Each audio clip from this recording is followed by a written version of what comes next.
সেই আবু সাইদ জয়ের মতো জীবন দিতে প্রস্তুত, কিন্তু পরীক্ষা দিতে না পারে নাই এবং শর্ট সিলেবাস এবং নাম্বার বন্টনের ভিত্তিতে তারা পরীক্ষা দিয়েছে। তাদের যথেষ্ট পরিমাণে পড়াশোনার ঘাটতি ছিল, তাদের যথেষ্ট পরিমাণে শিখন গুলি খাইছে, কারো হাতে গুলি লাগছে, কারো পায়ে গুলি লাগছে, কেউ হাত ভাঙছে, কেউ পা ভাঙছে। ওরা এখনো সিক, ওরা এখনো হসপিটালে অ্যাডমিট। তো ওরা কিভাবে এক্সাম দিবে? ওরা অনেকে আমাদের সাথে এই আন্দোলনে তাই জয়েনও করতে পারেনি। তো ওরা এক্সাম দেওয়ার মতো মানসিকতা নাই, আমরাও নাই। আমরা আন্দোলন করছি, আমাদের প্রিপারেশনটা অনেক ভালো ছিল, কিন্তু যখন গোটা আন্দোলনের জন্য আমাদের এক্সামটা স্থগিত হয়ে গেল, তখন আমরা এখানে আমাদের একটা নির্দিষ্ট দাবি নিয়ে যারা এখন অন্তর্বর্তীকালীন সরকার আছে তাদের কাছে আমাদের দাবিটা পৌঁছানোর জন্য আমরা এখানে সবাই উপস্থিত হয়েছি। আজ আমরা শুধু এই প্রেস ক্লাবে না, বাংলাদেশের প্রায় জেলায় আমাদের এইচএসসি পরীক্ষার্থীরা বিক্ষোভ সমাবেশ ডাক দিয়েছে। তার কারণ আমাদের যে দাবিটা, আমরা ইতিহাসে কোনো বয়স নাই যে তারা একসাথে 5 মাস ধরে কেউ পরীক্ষা দেয় না। আমাদের 5 মাস ধরে শিখন ঘাটতি ছিল, যেটা কিনা পরবর্তীতে আমাদের ইন্টারমিডিয়েট পরীক্ষা যখন আমাদের বসতে হয় তখন সেই ঘাটতির বিষয়টি আমরা লক্ষ্য করেছি।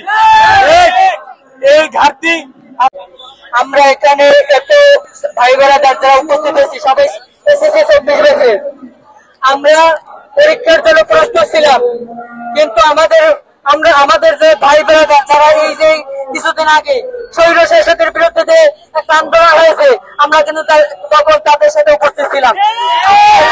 আমাদের বড় ভাইদের ভুলে গেলে চলবে না, আমরা কিন্তু তাদের সঙ্গ দিয়েছিলাম। এখন আমাদের প্রয়োজন তারা আমাদের সঙ্গ দেবে। আমরা চাই এসএসসি যে পরীক্ষা হয়েছে তার উপর মূল্যায়ন করে আমাদের পরীক্ষা যে রেজাল্ট দেওয়ার সেটা দিবে।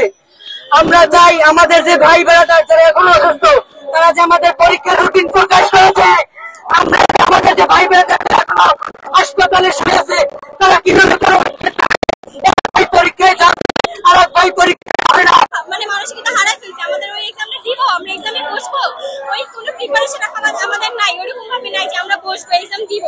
আমরা চাচ্ছি এসএসসির ভিত্তিতে আমাদের যে আমরা পরীক্ষাগুলো দিচ্ছি ওগুলোর ভিত্তিতে একটা সাবজেক্ট ম্যাপিং করে দাও। তোমাদের তো অনেক বন্ধু বান্ধব মানে পরীক্ষা দিতে চাচ্ছে, তাদের উদ্দেশ্যে কি বলবো?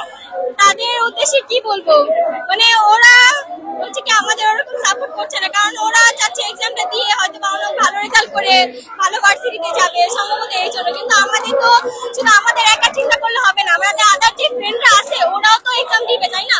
কিন্তু ওরা তো ওরকম সিচুয়েশনে নাই যে ওরা যে এক্সামটা দিবে, ওই সিচুয়েশনে ওরা নাই। তো ওদের জন্য পিছাইলে আমরা অনেক পিছাই গেছি অলরেডি। 2 মাস পর আমাদের এক্সামটা হয়েছে, তাহলে আমরা আরো পিছাই যাবো। আমরা এখন অনার্সে 3rd কথা, ওইখানে আমরা আছি ইন্টার 3rd ইয়ারে। তো আমরা চাচ্ছি না, সব বিবেচনা করে আমরা চাচ্ছি না যে আমরা বাকি এক্সামগুলো দিই।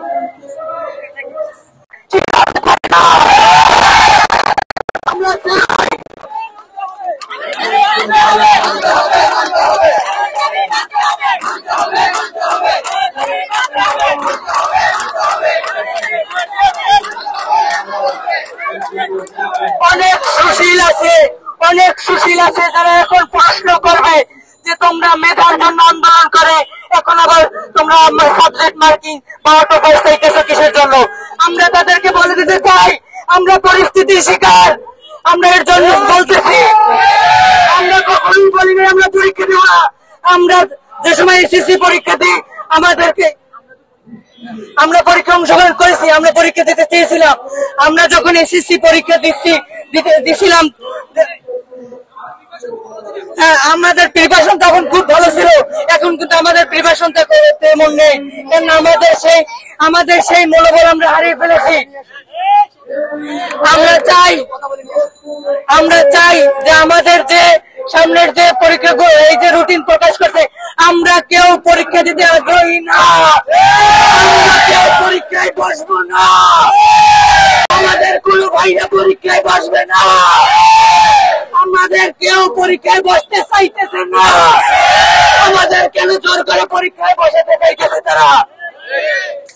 আমরা চাই এই যে আমাদের সামনে যে আমাদের যদি এখন পরীক্ষা নেওয়া হয়, আমরা কি 6 মাস হয়ে পরীক্ষা দেবো?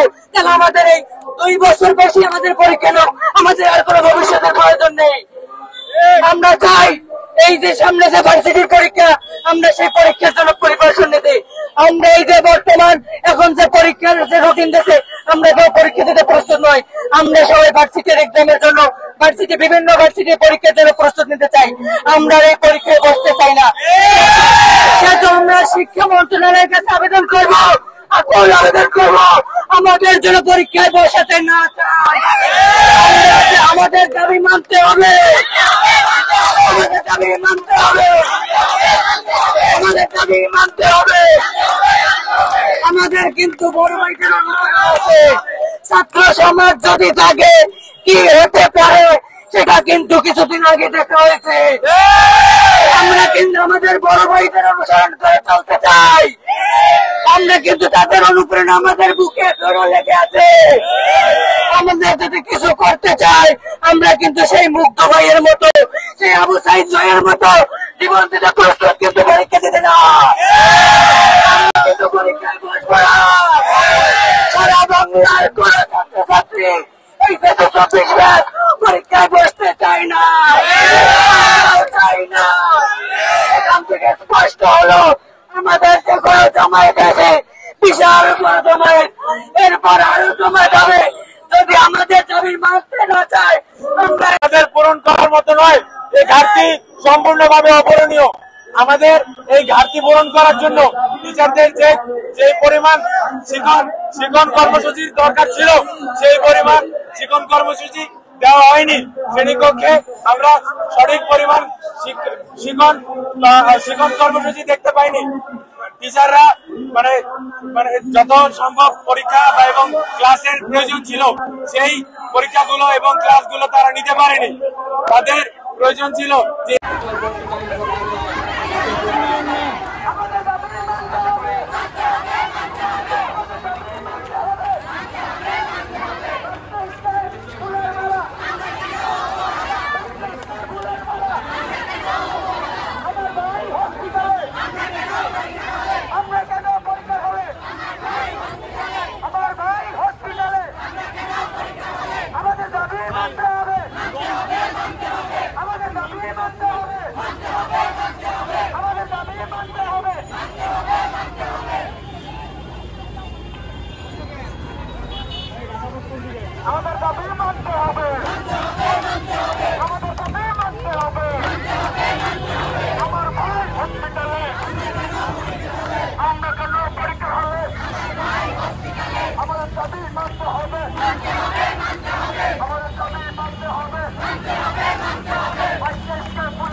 পরীক্ষার বাহানা চলতেছে, বারবার রুটিন পরিবর্তন করার মাধ্যমে আমাদের মন মানসিকতা ভেঙে পড়তেছে।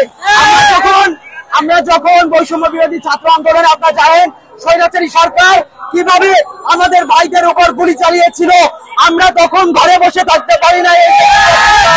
আমরা তাদের সাথে রাজপথে নামেছিলাম, তাদের সাথে রক্তাক্ত হয়েছে। ঢাকা মেডিকেলে এখনো অনেক শিক্ষার্থী পড়ে আছে। আমি জানাবো তারা এখনো চিকিৎসার জন্য তারা ভালো চিকিৎসা পাচ্ছে না। অনেকে আক্রান্ত, অনেক মিডিয়া প্রকাশ করেছে মাধ্যমে যে তারা এখনো ভালো চিকিৎসার না পাওয়ার কারণে 1 মাস হয়ে যাওয়ার পরে তারা এখনো সুস্থতা ফিরে পাচ্ছে না। এর মাঝখানে সরকার কিভাবে আমাদের এই রুটিন প্রকাশ করলো, আমাদের মতামত না নিয়ে বারবার আমাদের সাথে এখন ছিনিমিনি খেলছে কেন? আমরা যখন ফার্স্টে পরীক্ষা দিতে বসছিলাম তখন সিলেটে বন্যা হয়েছিল। আমরা তাদের কাছে দাবি জানাইছিলাম যে যখন সিলেটে বন্যা হচ্ছে আমাদের পরীক্ষাটা আপনারা পিছান। তাদের দেখেন একবার, তারা নৌকা করে তারা পরীক্ষার হলে গেছে। ইতিহাসে কোনো ব্যাচ নাই যে এইচএসসি পরীক্ষার্থী নৌকা করে তারা পরীক্ষার হলে যায়। নির্মম ভাবে তাদের উপর পরীক্ষার প্রেশার দেওয়া হয়েছে। পরবর্তীতে আজকে সব জেলায় কম বেশি আমাদের কর্মসূচি আছে। আমরা বলবো বর্তমান প্রধান কুমার স্যার যিনি আছেন তিনি আমাদের বিষয়টা ভেবে অবশ্যই দেখবেন। আর যদি না দেখেন এর থেকে আমাদের কঠিন কর্মসূচি ঘোষণা করা হবে। আরেকটা কথা হলো, আমরা যারা এখানে আজ উপস্থিত হয়েছি আমাদের সবার মন মানসিকতা এখন আপনাদের বুঝতে হবে, কারণ আমরা যে পরিস্থিতি এখন আছি, বারবার পরীক্ষার এরকম রদ বদলের জন্য আমরা পরীক্ষা দেওয়ার মন মানসিকতা নেই।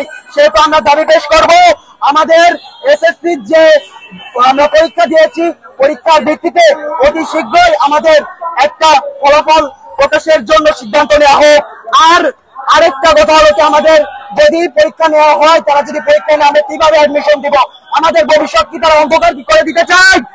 এই জন্য তাদের অবশ্যই আমাদের বিষয় ভাবতে হবে। আর যদি না ভাবে ছাত্র সমাজ কি পারে না পারে আপনারা সবাই জানেন। আমরা অবশ্যই কানুন কর্মসূচিতে আসবো এবং তার সাথে এবং তপন কুমার স্যার যিনি আছেন চেয়ারম্যান, আমরা মনে করি তার অবিলম্বে পদত্যাগ করা উচিত, কারণ তিনি আমাদের বিষয় ভাবেন না। তিনি যদি ভাবতেন তাহলে এভাবে আমাদের সাথে